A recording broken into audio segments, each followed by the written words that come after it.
August 25, 2020 டெல்லியில் இங்கே வந்து இணைஞ்சு தமிழகத்தில் ஆகஸ்ட் 25, 2020 டெல்லியில் இங்கே வந்து இணைஞ்சு தமிழகத்தில் தமிழக மக்களுக்காக ஒரு 6 ஆண்டு காலம் பணியாற்றுவதற்கு ஒரு பெரிய வாய்ப்பு, ஒரு பெரிய பாக்கியமாக நான் கருதுகின்றேன். இன்னைக்கு எந்த இடத்துல இணைஞ்சனோ அதே இடத்துல வந்து மரியாதையோடு, பண்போடு, அன்போடு என்னுடைய பாதை வேறு பாதையில் பயணம் செய்யணும். இலக்குகள் இன்னும் பெரிதாக இருக்கிறது. நிறைய மக்கள் இணைச்சு செயல்படணும். ஒரு புதிய அரசியலை, அடிப்படை கட்டமைப்பை மாற்றக்கூடிய அரசியலை உருவாக்க வேண்டும் என்கின்ற ஒரு எண்ணத்தோடு இன்னைக்கு வந்து ரொம்ப பண்போடு சொல்லிவிட்டு அதே இயக்கத்திலிருந்து வெளியே வருகின்றேன். இது தமிழர் பண்புன்னு கூட வச்சுக்கலாம். வெளியே சென்றாலும் கூட மரியாதையோடு சொல்லிவிட்டு செல்வது நம்முடைய பண்பு என்பதுதான் எனக்கும் இலக்கணமாக இருந்திருக்கிறது. இன்றிலிருந்து நம்முடைய ஒரு புதிய பாதை, ஒரு புதிய இயக்கம், ஒரு புதிய பொலிட்டிக்கல் மூவ்மெண்ட் அடிப்படையிலிருந்து ஒரு புதிய பரிமாணத்தோடு, பார்வையோடு பார்க்கக்கூடிய ஒரு விதத்தில் தான் நம்முடைய மூவ்மெண்ட்டை நம்ம ஆரம்பிக்கணும். நீங்கள் எல்லோரும் சேர்ந்து இணைஞ்சு அதை ஆரம்பிக்கணும் அப்படிங்கிறது என்னுடைய பெரிய ஆசைங்க. அதற்கு முன்பு சில விஷயத்தை சொல்லணும். என்னுடைய அரசியல் பாதை என்பது ரொம்ப வளைஞ்சு நெளிஞ்சு இங்கே வந்து உங்கள் முன்னாடி நின்றுட்டு இருக்கேன். இது ஈஸி பாத் கிடையாது.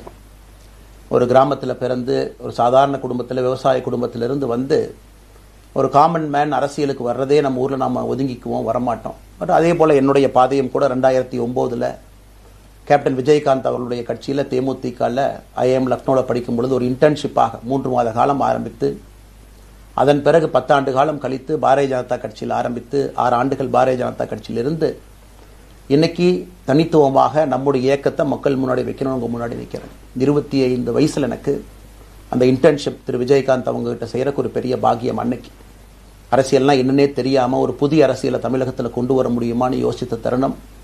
இன்னைக்கு வயது 42, கிட்டத்தட்ட 17 ஆண்டுகள் போராடிக்கிட்டே இருக்கிறேன். ஒரு புதிய பாதை உருவாக்க முடியுமா, ஒரு better politics for better society கொண்டு வர முடியுமா.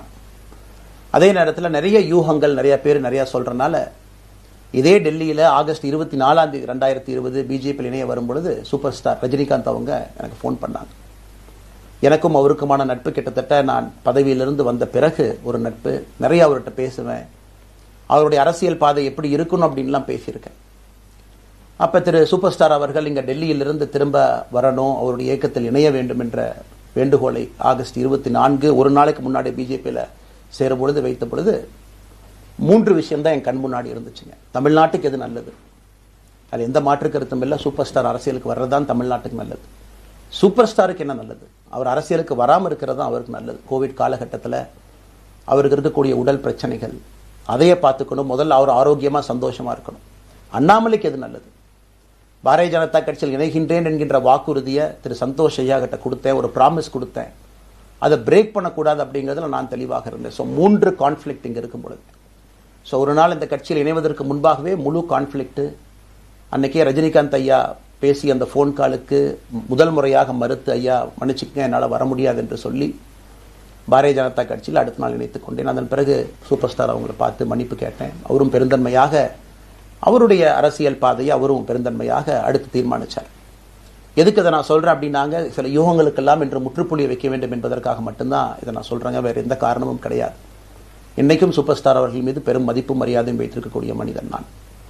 அதே நேரத்தில் பாரதிய ஜனதா கட்சியை பொறுத்தவரை இந்த 6 ஆண்டு காலத்தில் எப்பொழுதும் ஒரு விஷயத்தை விட்டுக் கொடுத்தது கிடையாது. தமிழ்நாட்டினுடைய அடையாளத்தை விட்டுக் கொடுத்தது கிடையாது, மண்ணை விட்டுக் கொடுத்தது கிடையாது, கலாச்சார பாரம்பரியத்தை விட்டுக் கொடுத்தது கிடையாது, நம்முடைய நீரை விட்டுக் கொடுத்தது கிடையாது. நிறைய பேர் எங்கிட்ட கேட்பாங்க, குறிப்பா இந்த பகுதி இந்தியாவில் வரும்பொழுது, அண்ணாமலை நீங்க தமிழனா இந்தியனா அப்படின்னு கேட்பாங்க. இது எனக்கு ஒரு பெரிய கான்ஃபிளிக்டிங் கொடுக்கக்கூடிய ஒரு விஷயம். Are you a Tamilian, are you an Indian அப்படின்னு. தமிழ்நாட்டில் என்னுடைய அப்பாவோ அம்மாவோ, என்னோட அம்மா தமிழ்நாட்டை தாண்டி வெளியே வந்ததே கிடையாதுங்க. தமிழ்நாட்டில் மட்டும்தான் இருந்திருக்கிறாங்க. என்னுடைய பாரம்பரியம் எல்லாமே. அப்பா ஒரு முறை தமிழ்நாட்டுக்கு வெளியே சின்ன வயசுல வந்துட்டு போயிருக்கிறாங்க. அங்கேயே ஆண்டு காலமாக இருந்து விவசாயம் செய்யக்கூடிய குடும்பம். எனக்கு முதல் வாய்ப்பு தமிழ்நாட்டை விட்டு வெளியே வந்து லக்னோவில் படிக்கிறதுக்கு, அதன் பிறகு டெல்லியில் இருப்பதற்கு, ஹைதராபாத்தில் 2 ஆண்டு காலம் ட்ரைனிங்கில் இருப்பதற்கு, அதன் பிறகு கர்நாடகாவில் 8-9 ஆண்டு காலம் IPS அதிகாரியாக பணி செய்வதற்கு. ஸோ இந்தியா முழுவதுமே கிட்டத்தட்ட அந்த 10-15 ஆண்டுகள் சுற்றிவிட்டேன்.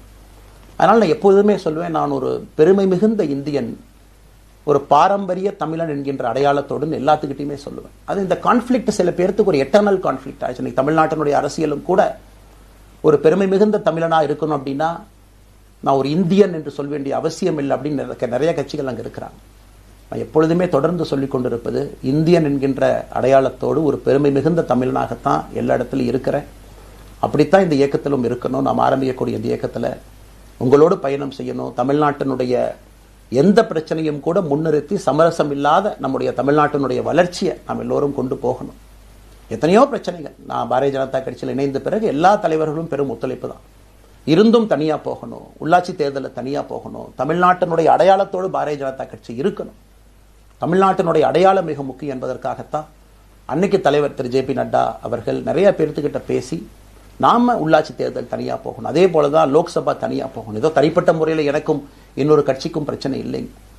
பாரதிய ஜனதா கட்சி ஒரு தமிழர் அடையாளத்தோடு களத்தில் இருந்தால் மட்டும்தான் அது தமிழர் நலத்தை முன்னிறுத்தக்கூடிய கட்சியாக இந்திய அடையாளத்தோடு இருக்க முடியும் என்கின்ற ஒற்றை நம்பிக்கை மட்டும்தான். டங்ஸ்டன் பிரச்சனையாக இருக்கட்டும், அதை கத்தி கூச்சல் போடாம அதை பொறுமையாக ஒரு இடத்திற்கும் சென்று நம்முடைய கட்சி அதை நம்ம சரி செஞ்சு கொடுத்தோம். மீத்தேன் ஹைட்ரோ கார்பன் திட்டமாக இருக்கட்டும், நிலக்கரி சுரங்கம் திட்டமாக இருக்கட்டும், எதாக இருந்தாலும் கூட, ஏன் மேகதாத்து அணையில இன்னைக்கு கர்நாடகாவில் எப்படி டி கே சிவகுமார் அவர்கள் சொல்றாங்களோ அன்னைக்கு நாங்கள் அணை கட்டியே தீர்வோம் என்று சொன்ன பொழுது தமிழ்நாட்டினுடைய பாரதிய ஜனதா கட்சி கர்நாடகால ஆட்சியில் இருந்த நம்முடைய பாரதிய ஜனதா கட்சியை அன்னைக்கு எதிர்த்து நாம உண்ணாவிரதம் தஞ்சாவூர்ல இருந்தோம். எப்பொழுதும் எந்த உரிமையும் விட்டுக் கொடுக்கல. அதே நேரத்தில் அந்த கான்ஃபிளிக்டை பொறுத்த வரைக்கும் கத்தி கூச்சல் போட வேண்டும் என்கின்ற அவசியம் இல்லை. பொறுமையாக பாந்தவியமா பேசி நம்ம உரிமையை விட்டு கொடுக்காம செயலாற்ற முடியும் என்பதை ஒரு நாளும் கூட எனக்கு கிடைத்த பொறுப்புக்கள்ல உங்களுக்கு நான் அதை காட்டிக்கிட்டே தான் வந்திருக்கேன். அதனால இன்னைக்கு திரு மோடி ஐயா அவர்கள் மீது மிகப்பெரிய ஒரு மரியாதை வைத்திருக்கக்கூடிய மனிதன், நாட்டினுடைய பிரதமர், இந்த நாட்டை பாதுகாத்து கொண்டிருக்கக்கூடிய மனிதர். ஆனால் ஒரு லெவல் வரும் பொழுதுங்க, இந்த சின்ன சின்ன பிரச்சனைகள் அப்படியே சேர்ந்து வரும் பொழுது தொடர்ந்து நாமும் அவர்களுக்கு பிரச்சனையாக இருக்கக்கூடாது. ஒரு பிரச்சனையை எடுத்துட்டு போய் இங்க பாருங்க இந்த பிரச்சனை, இந்த பாருங்க இந்த பிரச்சனை, இந்த பாருங்க அந்த பிரச்சனை, ஒரு அளவுக்கு தாங்க நம்ம சொல்ல முடியும். அதனாலதான் பொறுமையாக பாரதிய ஜனதா கட்சியினுடைய முக்கிய தலைவர்களை பார்த்து மிக பொறுமையாக, இது இன்னைக்கு கான்வர்சேஷன் 3 நாளா நடக்கலைங்க. இதை கிட்டத்தட்ட நான் 1 ஆண்டு காலமாக பாரதிய ஜனதா கட்சியினுடைய தலைவர்கள்ட்ட சொல்றேன். 18 மாதங்களாக எனக்கு இருக்கக்கூடிய கருத்து வேறுபாடுகளை மிக பொறுமையாக, வெளியில கத்தி கூச்சல் போடாம மிக பொறுமையாக 18 மாதங்களாக எல்லா இடத்துலையும் சொல்லிக்கிட்டே வர்றேன். டிசம்பர் 4ஆம் தேதி பாரதிய ஜனதா கட்சிக்கு சொன்னேன், நான் கட்சியிலிருந்து வெளியே செல்ல இருக்கின்றேன், இன்னைக்கே உங்களை நான் தயார்படுத்த விரும்புறேன், அதனால நீங்க நாளைக்கு நான் எடுத்தோம் கவுத்தன் ஒரு முடிவெடுப்பதாக நீங்கள் நினைக்கக்கூடாது. டிசம்பர் 4, 2024 25 பாரதிய ஜனதா கட்சிக்கு சொல்லியிருந்தேன். தேர்தல் பணியை முடித்துவிட்டு செல்ல வேண்டும் என்று சொல்லியிருந்தார்கள். அதுவும் இந்த கட்சியினுடைய ஒரு உண்மை தொண்டனாக கட்சி சொல்லியிருக்கிறாங்க, தேர்தல் பணியை முடித்துவிட்டு மே கடைசி வரை நம்முடைய பணியை செய்துவிட்டு தான் வெளியே வரணும் அப்படின்னு. அடுத்து நாம் என்ன செய்ய போறோங்க? அடுத்து நாம் இதெல்லாம் பேசிட்டோம், பழச பேசிட்டோங்க, இருந்ததை பேசிட்டோம். அடுத்து ஆனந்தமாக அன்போடு தமிழ்நாட்டில் ஒரு அரசியல் இயக்கத்தை நாம் துவங்க இருக்கின்றோம். இது அரசியல் இயக்கமா, கட்சி இல்லையா அப்படின்னு நீங்க யாரும் கேட்கவே வேண்டாம். கண்டிப்பாக தமிழகத்தில் அடுத்து நடக்கக்கூடிய தமிழகத்தினுடைய பொது தேர்தலில் நம்முடைய கட்சி போட்டியிடும், அதில் எந்த மாற்று கருத்தும் இல்லை. அதற்கு நம்ம தயார் பண்ணணும், நிறைய லீடர்ஸை தயார் பண்ணணும், நிறைய கேடர்ஸை, வாலண்டியர்ஸை தயார் பண்ணணும், உத்வேகத்தோடு தயார் பண்ணணும், அவங்களுக்கு அந்த ஸ்கில் செட்டை நம்ம உருவாக்கி கொடுக்கணும். அதற்கு கொஞ்சம் நேரம் ஆகும். நாம் அது ஒரு இயக்கமாக ஆரம்பித்து நிறைய மனிதர்களை உள்ளே கொண்டு வந்து அவர்களுக்கு சில இடத்துல அரசியலை சொல்லிக் கொடுத்து எல்லா தரப்பட்ட மனிதர்களையும் உள்ளே கொண்டு வந்து, ஏன்னா பாரதிய ஜனதா கட்சியினுடைய தலைவராக பொறுப்பேற்ற பிறகு நான் முதல்ல போய் ஆசீர்வாதம் யார்கிட்ட வாங்கினாங்க, சமீபத்தில் மறைந்த நல்ல கண்ணையாகிட்ட தான். இன்னைக்கு மண் சார்ந்த அரசியலை முன்னெடுக்கணும், நல்ல மனிதர்களுடைய கொள்கைகள் உள்ள கொண்டு வரணும், எல்லா மனிதர்களையும் உள்ளடக்கிய அரசியலை நாம் முன்னிறுத்தணும். டெக்னோக்ராட்ஸ் பெருமளவில் நமக்குள்ள வரணும், பெருமளவில் நமக்குள்ள டெக்னோக்ராட்ஸ் வரணும்.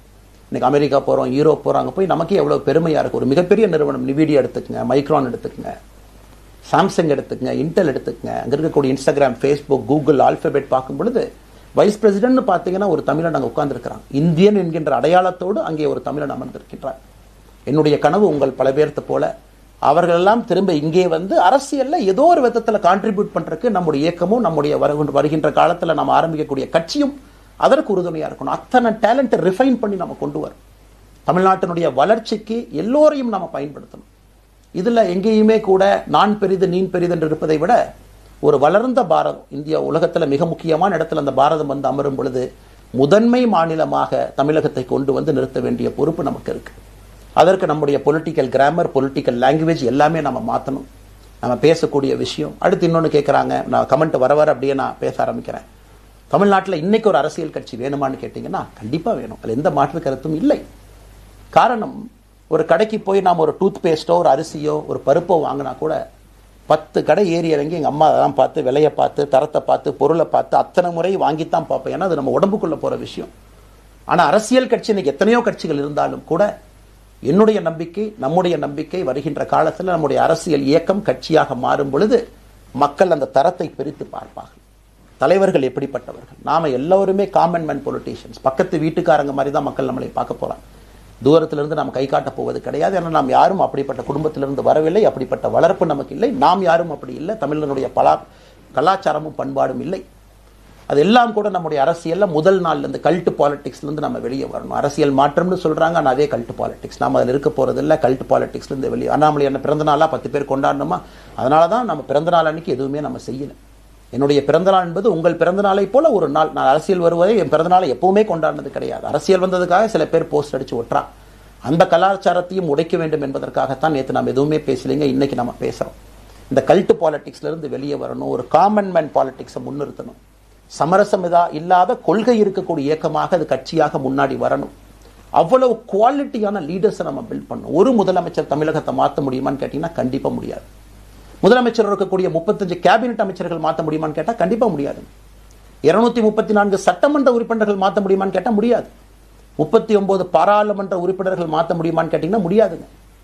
அவர்களோடு உள்ளாட்சி பிரதிநிதிகளாக இருக்கக்கூடிய கிட்டத்தட்ட 30,000க்கும் மேற்பட்ட பிரதிநிதிகள், பஞ்சாயத்து தலைவரிலிருந்து ஆரம்பித்து கவுன்சிலரிலிருந்து, ஒரு கார்பரேஷன் கவுன்சிலரிலிருந்து, மேயரிலிருந்து, நம்முடைய நோக்கம் எல்லா இடத்துலையும் கிளீன் பாலிடிக்ஸ் கொண்டு வரும். எல்லா இடத்துலையும் கிளீன் கவர்னன்ஸ் கொண்டு வரும். எல்லா இடத்துலையும் ஹானஸ்ட், எஃபிஷியன்ட், கேபபிள், வேலையை செய்து முடிக்கக்கூடிய திறன் படைத்த தலைவர்கள் அங்கே கொண்டு வந்து வைக்கணும்.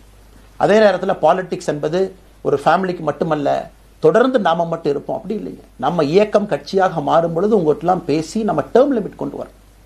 நாம் ஒரு வித்தியாசமான கட்சினா எல்லோருக்கும் வாய்ப்பு கொடுக்கணும். 140 கோடி மக்கள் வசிக்கக்கூடிய அந்த நாட்டில், தமிழகத்தில் கிட்டத்தட்ட 8 கோடி பேருக்கு நாம் இருக்கோம். 5.5 கோடிக்கு மேற்பட்ட வாக்காளர்கள் இருக்கும் பொழுது எல்லோரையும் அரசியலுக்கு வாய்ப்பு கொடுக்கணும்.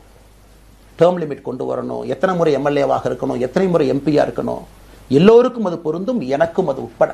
த permanent leaders, permanent MLAs, permanent ministers, permanent MPs, அதை நம்ம உடைக்க போறோம். அது எந்த மாற்று கருத்தும் இல்லை. அது என்னை ஆரம்பித்து முதல் மனிதனாக இந்த இயக்கத்தில் இணைத்துக் கொண்டிருக்கக்கூடிய என்னை, ஒரு சாதாரண ஒரு மனிதராக என்னை ஏற்றுக் கொண்டிருக்கக்கூடிய ஒரு காமன் மேன் என்னை ஆரம்பித்து எல்லோருக்கும் இது பொருந்தும். இதை நாம இந்த இயக்கம் கட்சியாக மாறுகின்ற முதல் நாள்ல நம்ம சொல்ல போறோம். No chair is permanent for anybody. அதில் நம்ம ரொம்ப தெளிவாக இருக்கின்றோம். புதியவர்கள் வரணும், வந்துகிட்டே இருக்கணும். It should flow like a water. New ideas வரணும், அந்த ஸ்ட்ரீம் போய்கிட்டே இருக்கணும். நம்மை தாண்டி இந்த இயக்கம் நிற்கணும். This movement should stand beyond us, not in name but in purpose and pursuit of excellence. இதெல்லாம் ஏதோ அண்ணாமலை அப்படிங்கிற பேர் கிடையாதுங்க. அதனால தான் ரொம்ப யோசிச்சு நாம கொண்டு வந்திருக்கோம். www.vtheleader.org அப்படிங்கிற அமைப்பு ஏற்கனவே 2020 நாங்கள் எல்லாம் சேர்ந்து ஆரம்பித்த அமைப்பு. நான் பேசி முடிச்சோன்னா அந்த லிங்க் உங்களுக்கு லைவா வந்துடும். vtheleader.org நீங்க உங்களை வாலண்டியரா இன்னைக்கு பொலிட்டிக்கல் ஒரு மூவ்மெண்ட்ல உங்களை நீங்க நினைச்சுக்கணும். நாம எல்லோரும் ஒன்று சேர்ந்து பேசுவோம். அதனாலதான் இன்னைக்கு கோயம்புத்தூர்ல இன்னொரு அறிவிப்பும் கூட கொடுக்கணும். எல்லாத்தையும் டைரக்டா எப்படி நம்ம பாலிடிக்ஸ்குள்ள கொண்டு வர போறோம். APJ Abdul Kalam centre for ethics and politics, APJ Abdul Kalam ஐயாவுடைய பேரில் கோயம்புத்தூர்ல வி த லீடர்ஸ்க்கு கீழே நாம பாலிடிக்ஸ்ல எத்திக்ஸ்க்காக ஒரு சென்டர் ஆரம்பித்து வருகின்றவங்க எல்லாமே இதுக்குள்ள ட்ரெயின் ஆகி தான் வெளியே வருவாங்க. உள்ளாட்சி தேர்தலில் நிற்கிறாங்க, they will get trained, come and stand in local body election. MLA election நிற்கிறாங்க, they will get trained, they will come and stand in election. அவங்க எங்க நின்னாலும் கூட ஒரு ப்ராசஸ்ல நாம் அவங்கள ட்ரெயின் பண்ணி, அவங்கள ஷேப் பண்ணி, ஒரு கம்யூனிட்டியினுடைய நீட்ஸ் அண்டர்ஸ்டாண்ட் பண்ணி அரசியல் செய்யக்கூடிய மனிதர்களாக நாம் அவங்கள கொண்டு வர போறோம். நாம் யாருக்கும் போட்டி கிடையாது. ஆளுங்கட்சி இருக்கு, நிறைய எதிர்கட்சி இருக்கு, எல்லோரும் இருக்கட்டும், சந்தோஷமா இருக்கட்டும், அவங்கவுங்க கொள்கையை சொல்லட்டும். நம்முடைய கொள்கையும் வருகின்ற காலத்தில் நம்ம எல்லோரும் இணைஞ்சு நம்ம கொள்கையை சொல்ல போறோம். இன்னைக்கு நான் ஏபிஜே அப்துல் கலாம் ஐயா அப்படிங்கிற பேரை உங்க முன்னாடி சொன்னதுக்கான காரணம் என்னன்னா, அவரை நான் மாணவனா பார்த்திருக்கிறேன், ஐபிஎஸ் அதிகாரியா பார்த்திருக்கிறேன், கேள்விகள் கேட்டிருக்கேன், லைவா அவர் பேசினதை கேட்டிருக்கேன். அவர் சொன்ன அத்தனை கான்செப்ட் இன்னைக்கு நமக்கு எப்ப பொருந்தோம், இன்னைக்கு பொருந்தும். எப்பவோ சொன்னார் விஷன் 2020, எப்ப சொன்னாருங்க? 2020. நம்ம 2020 2000 சொன்னார். நாம அந்த கோல் போஸ்ட் அப்படியே மாத்திட்டோம். அது மட்டும் இல்லை, அன்னைக்கு சொன்னாரு கிராமப்புறத்திலிருந்து நகரத்துக்கு யாரும் போகக்கூடாதுன்னா புறா providing urban amenities and rural areas, கிராமப்புறத்தில் அவ்வளவு ஃபெசிலிட்டியை கொண்டு வரணும். அது எல்லாம் கூட இன்னைக்கு யாருக்கு பொருந்ததோ இல்லையோ நம்முடைய சமுதாயத்துக்கு பொருந்தும். அவ்வளவு விஷயங்கள் சொல்லியிருக்கக்கூடிய ஏபிஜே அப்துல் கலாம் ஐயா நமக்கு மிக முக்கியமானவர். அவருடைய கருத்தியல் நமக்கு மிக மிக முக்கியமானது. ஒரு தேசிய மனிதராக, பெருமை மிகுந்த தமிழனாக வாழ்ந்து மறைந்திருக்கக்கூடிய ஒரு அற்புதமான மனிதர். நிறைய நம்முடைய தலைவர்கள் இருக்காங்க. அத்தனை கொள்கைகளும் வேண்டும். ஒரு ஐடியாலஜி பார்த்தீங்கன்னா ரைசஸ் அண்ட் ஃபால்ஸ். எந்த ஐடியாலஜியும் பெர்மனன்ட் நான் பிடிச்சிருப்பேன். கம்யூனிசம் 100 ஆண்டுகளுக்கு முன்பு எப்படி இருந்த ideology, for right movements, for left movement, centrist movement, liberal movement, ஒரு அரசியல் சரித்திரத்தை பார்க்கும் பொழுது அந்த ஐடியாலஜி தன்னைத்தானே மாற்றிக்கொள்ளவில்லை என்றால், அடுத்த தலைமுறைக்கு தேவையான வசதியை செய்து கொடுக்கவில்லை என்றால், அது எந்த ஐடியாலஜியாக இருந்தாலும் அது அழியும் என்பதுதான் காலத்தினுடைய கட்டாயம். நம்ம பார்த்துக்கிட்டு இருக்கோம். நாம் அதை தாண்டி நிற்கணும். நம்ம மூமெண்ட் அதையெல்லாம் தாண்டி மக்கள்கிட்ட நிற்கணும். இத்தனை பேர்த்து நம்ம எடுத்துகிட்டு போகணும். பெரிய ரிஸ்க் தாங்க, இது சாதாரண வேலை இல்லை. நம்ம எல்லோருமே மிடில் கிளாஸ் தான், காமன் பீப்புள் தான். நமக்கு ஒரு பெடிகிரி கிடையாது, பிஸ்னஸ் நம்ம அதில் பெருசாக அதுலேருந்து வரல, நமக்கு ஒரு ஸ்டார் வேல்யூ கிடையாது, ஒரு பெரிய பாரம்பரியமான அரசியல் கட்சி ஆரம்பித்து நம்ம கையில் யாரும் தூக்கி கொடுக்கல. நாம் எல்லோரும் கஷ்டப்பட்டு ஒரு படியாக தான் அந்த மூமெண்ட்டை கொண்டு போகணும். அதனால் என்னோடு வர நினைக்கக்கூடிய எல்லோருக்கும் என்னுடைய அன்பு வேண்டுகோள், கொஞ்சம் பொறுமை, கொஞ்சம் நிதானம். ஏன்னா ஒரு செங்கல் எடுத்து வைக்கும் பொழுது அது ஐடியலிசத்தோடு வைக்கிறோம், நேர்மையோடு வைக்கிறோம். தமிழகத்திற்கு ஒரு மாற்றத்தை கொடுக்க வேண்டும் என்கின்ற நோக்கத்தில் அந்த செங்கலை வைக்கும் பொழுது அந்த செங்கலுக்கு கியூரிங் ஆகிறதுக்கு ஒரு டைம் வேணும். அந்த செங்கல் பிடிமானத்தோடு நிற்கணும். அதன் பிறகுதான் அந்த பில்டிங் நிற்கும். இல்லாட்ட அடிக்கக்கூடிய புயல் காட்டுக்கு சாயக்கூடிய பில்டிங்கை நம்ம கட்ட போகிறது இல்லைங்க. அதனால் எல்லோருக்கும் நிறைய பேர் மெசேஜ் போடுறீங்க, மாற்றுக் கட்சியில் இருக்க உடனே கிளம்பி வரட்டுமான். எல்லோரும் சந்தோஷம். wetheLeader.org எல்லோரும் இணைஞ்சு இயக்கமாக, அது விரைவில் சரியான நேரத்தில் நாம் அந்த மசில், ஜிம்முக்கு போனால் கூட நேரடியாக 50 கிலோ தூக்க முடியாதுங்க, 10 கிலோலேருந்து 50 கிலோவுக்கு போவோம். நாம் அந்த மசிலை பில்டு பண்ணி அந்த மெட்டில் ஃபைபரை நம்முடைய தோழர்களுக்கு நம்ம பில்டு பண்ண உடனே அது பொலிட்டிக்கல் பார்ட்டியாக அது மாறும். அதுவரை பொறுமை பொறுமை பொறுமை. அவசரமாக ஒரு வெயிட்டை தூக்கி முதுகு பிடிச்சி கால் பிடிக்கிறத விட சரியாக ஒரு திசையிலும் அதை கொண்டு போய் இதை பக்காவான முறையில் நம்ம அதை செய்வோம். ஆனால் இன்றிலிருந்து நம்முடைய wetheLeaders.org அதில் மூமெண்ட் நம்ம ஆரம்பிக்கிறோம். கோயம்புத்தூரில் ஏபிஜே அப்துல் கலாம் ஐயாவோட பேரில் centre for ethics and politics அதை உருவாக்குறோம். உள்ளாட்சி தேர்தலுக்கு நிறைய மனிதர்களை இங்கிருந்து நம்ம அனுப்புகிறோம். அவங்க உள்ளாட்சி பிரதிநிதிகளாக வர்றாங்க. குட் பாலிட்டிக்ஸை நம்ம சொல்லிக்கிட்டே வர்றோம். அதனால தான் நான் அடிக்கடி சொல்லுவாங்க, நாம மாறுவோம், மாற்றம் தானாக நடக்கும். ஸோ அதனால தான் நம்முடைய இந்த மூமெண்ட்டினுடைய கொள்கையே மாறுவோம், மாற்றுவோம். Let us also change to bring change. இந்த ரெண்டையும் செய்வோம். யாரும் இதுவும் வன்மம் கிடையாது. அதே நேரத்தில் நம்முடைய சமூக வலைதளத்தில் இருக்கக்கூடியவங்க நான் வாரியர்ஸ்னு சொல்லிங்க, you are the change agents. என்னை பொறுத்தவரை ஒரு மாற்றத்தை கொடுக்கக்கூடியவங்க நீங்கள். சண்டை களத்தில் சண்டை போடுறது நம்ம வேலை இல்லைங்க, மாற்றத்தை கொடுக்கக்கூடியது நம்முடைய வேலை. கடந்து வந்த பாதையை திரும்பி பார்க்கும் பொழுது கொஞ்சம் சந்தோஷத்தோடு, அதே நேரத்தில் யாரெல்லாம் கைப்பிடிச்சு இவ்வளோ தூரம் கூட்டிகிட்டு வந்தாங்களோ அவர்களுக்கு நன்றி உணர்வோடு, நம்ம முன்னாடி செல்லக்கூடிய பாதை இதுவரை வந்த பாதையிலிருந்து கொஞ்சம் மாறுபட்டு இருந்தாலும் நம்முடைய அனுபவத்தை வைத்து அதற்காக யாரையும் திட்டி தீர்க்கணும்னு அவசியம் இல்லை. சமூக வலைதளத்தில் நாம் ரொம்ப ரெஸ்பான்சிபிளாக இருப்போம். தமிழ்நாட்டில் நிகழக்கூடிய பிரச்சனை என்ன கமெண்ட் வேணாலும் யார் வேணாலும் போடலாம், பேசலாம். மைக்கே முன்னாடி இருக்குது, நான் பேசிட்டு போயிடுவேன்னு நினைக்கிறீங்க. பாதிக்கப்படுறவங்க பின்னாடி ஒரு குடும்பம் இருக்குது, குட்டி இருக்குது, குழந்தை இருக்குது, அவங்களுக்கும் ஒரு தனி அடையாளம் இருக்குது. அது என் சைட்லேருந்து தெரியாமல் ஏதாவது தவறு நடந்திருந்தாலும் கூட, என்னை ஆதரித்து செய்பவர்கள் ஏதாவது தவறு செய்திருந்தாலும் கூட அதற்காக இந்த நேரத்தில் நான் மன்னிப்பும் கேட்டுக்கிறேன். இப்போ இருந்து நம்முடைய பாதை, முன்னாடி செல்லக்கூடிய பாதை என்பது மக்களுக்கான பாதை, ஒரு பாசிட்டிவான பாத். காமன் மேன் பாலிட்டிக்ஸை நம்ம பில்ட் பண்ணுறோம். ஃபவுண்டேஷனோடு மேலே வரப்போகிறோம். தமிழ்நாட்டை எல்லா இடத்திலும் கூட கீழிருந்து மேலே வரை அந்த மாற்றத்தை கொண்டு வர போகிறோம். அதனால தான் நான் இன்ஸ்டாகிராம் லைவ்ல வந்தேங்க. ஒரு புதிய தலைமுறையை நம்ம அரசியலுக்குள்ள கொண்டு வரணும். அவங்களை ஒதுக்கி வைக்க முடியாது. ஏன் அப்படி ஓட்டு போடுறாங்க, ஏன் அப்படி ஓட்டு போடுறாங்க கேட்க முடியாது. They are hungry for change. மாற்றம் வேண்டும் என்று துடித்துக் கொண்டிருக்கின்றார்கள். உடனே நடக்கணும். யூரோப்பியன் கண்ட்ரி போகிறாங்க, டூர் பார்க்குறாங்க, சோஷியல் மீடியாவில் பார்க்குறாங்க. தமிழ்நாட்டில் ஏன் நாளைக்கு காலையில் நடக்கலைங்க? அதே நேரத்தில் நம்முடைய பெரியவர்கள் எத்தனையோ பேர் நான் பார்க்குறேன். வயசான நம்முடைய பெரியவர்கள் நடந்து போகிறது கூட இன்னைக்கு ஒரு பார்க் நமக்கு கிடையாது. சாயந்தரம் ஆனந்தமாக இத்தனை காலமாக உழைத்து விட்டு வீட்டில் இருக்கிறாங்க. ஓய்வெடுக்கக்கூடிய நேரத்தில் கூட ஒரு கிரீன் ஸ்பேஸ் அர்பன் ஏரியாவில் கிடையாது, ரூரல் ஏரியாவில் கிடையாது. இத்தனை 60 ஆண்டு காலம் இந்த நாட்டில் வாழ்ந்தும் கூட கடைசி 20 ஆண்டுகள் நிம்மதியாக இருப்பதற்கான கட்டமைப்பை நம்ம உருவாக்கல. ஸோ எல்லாத்தையும் நம்ம யோசிக்கணும். ஒரு பக்கம் ஜென்சி, ஜென் ஆல்ஃபா யூத் இருக்காங்க, அந்த வேகத்துக்கு தீனி போகணும். இன்னொரு பக்கம் வயதான பெரியவர்கள், முதிர்ச்சி அடைந்தவர்கள், பக்குவப்பட்டவர்கள் இருக்கிறாங்க. அவங்களுடைய கடைசி காலத்தை பக்குவமாக வாழ்வதற்கான வசதியை நாம் ஏற்படுத்தி கொடுக்கணும். அதனால் ரொம்ப நேரம் நான் பேசிக்கிட்டே போலிங்க. அதனால் நிச்சயமாக வருகின்ற காலத்தில் நிறைய பேசுவோம், நிறைய விஷயங்களை நாம் பேசுவோம், நிறைய விஷயங்களை பகிர்ந்து கொள்வோம். அதனால் நிச்சயமாக நமக்கு நல்லது நடக்கும். இன்னொரு கேள்வி கேட்டிருக்கீங்க. ஏன்னா நான் பேச அது அப்படியே மேலே வந்துட்டு இருக்கேன். எனக்கு இது புதுசுங்க, அப்படியே நானும் மேனேஜ் பண்ணி பேசிகிட்டு இருக்கேன். உங்களுக்கும் பிரதமருக்கும் இருக்கக்கூடிய முடிவு. நம்முடைய பிரதமர் மோடி அவர்கள் நம்முடைய பிரதமர், அந்த கௌரவம் இருக்கும். ஆனா பாரதிய ஜனதா கட்சியிலிருந்து ஒரு விஷயத்தை நம்ம டிஸ்அக்ரி பண்றோம்னா கம்பீரமாக ஸ்ட்ரெயிட்டா நம்ம டிஸ்அக்ரி பண்ணுவோம். 3 மொழி கொள்கை சமீபத்தில் கொண்டு வந்திருக்கக்கூடிய டைம் டேபிள்ல மாற்றம் 2029 தான் 9ஆம் கிளாஸ் பசங்க 3வது மொழியை படிச்சிருக்கூடாது, 2020 மாற்றிய பொழுது நான் குரல் கொடுத்தேன். அதுல எந்த மாற்று கருத்தும் இல்லை. நாம் அப்போஸ் பண்றதுக்காக யாரையும் அப்போஸ் பண்ண மாட்டாங்க, எதிர்ப்பதற்காக நம்முடைய அரசியல் கிடையாது.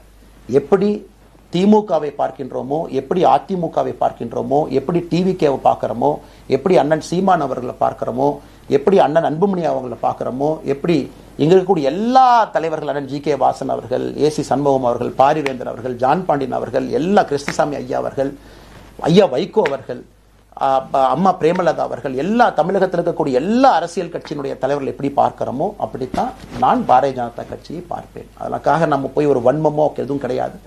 கட்சி அவங்க கொள்கையை அவங்க முன்னிறுத்த போறாங்க. நம்ம இயக்கத்தினுடைய கொள்கை, நம்ம கட்சியினுடைய கொள்கையை நம்ம முன்னிறுத்த போறோம். யாருக்கும் நாம் போட்டி கிடையாது. மக்கள் முன்னாடி தரம் பார்த்து மக்கள் நம்மை தேர்ந்தெடுப்பார்கள் என்கின்ற நம்பிக்கையோடு மக்கள் முன்னாடி நம்ம நிற்கிறோம். அடுத்து இன்னொரு கேள்வி கேட்டீங்க, அமித்ஷாஜி அவங்களை நீங்க பார்த்தீங்க, போட்டோலாம் வந்துச்சு, என்ன விஷயம் அப்படின்னு.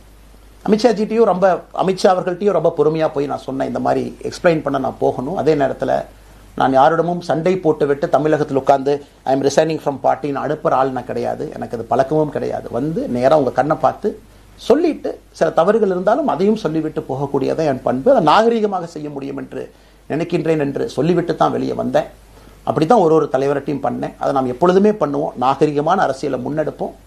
சமூக வலைதளத்தில் ஆபாசம் வேண்டாம். சமூக வலைதளத்தில் நல்லதை பேசுவோம். எல்லோரும் அவங்கவுங்க இடத்துல தமிழ்நாட்டு மக்களுக்கு நல்லது பண்ணட்டும். பொறுமை பொறுமை பொறுமை. கடைசியாக இந்த வார்த்தையை திரும்ப நான் பயன்படுத்துகிறேன். பில்டிங் கட்டுறோம், கீழிருந்து கட்டுறோம், அதை சரியான முறையில் கட்டி எடுத்துட்டு போகணும். நம்புங்க, கூட இருங்க. 42 ஆண்டுகள் வளைவிஞ்சு நெலிஞ்சு சுற்றி இன்னைக்கு இந்த இடத்துல உங்க முன்னாடி வந்து உட்கார்றேன். நிச்சயமாக நம்ம எல்லோரும் சேர்ந்து ஒரு பெரிய புரட்சியை, மாற்றத்தை தமிழகத்திற்காக, ஒரு பாரத நாட்டுக்குள்ள, இந்திய நாட்டுக்குள்ள முதன்மை மாநிலமாக தமிழகத்தை கொண்டு வருவது மட்டும்தான் நம்முடைய குறிக்கோள். வேறு எதுவும் நம்முடைய குறிக்கோள் கிடையாது. அதற்காக நம்முடைய வாழ்வை அர்ப்பணிப்போம். காத்து கொண்டிருக்கக்கூடிய எல்லோருக்கும், கேட்டுக்கொண்டிருக்கக்கூடிய எல்லோருக்கும் உங்களுடைய பொறுமைக்கு நன்றி தெரிவித்துக்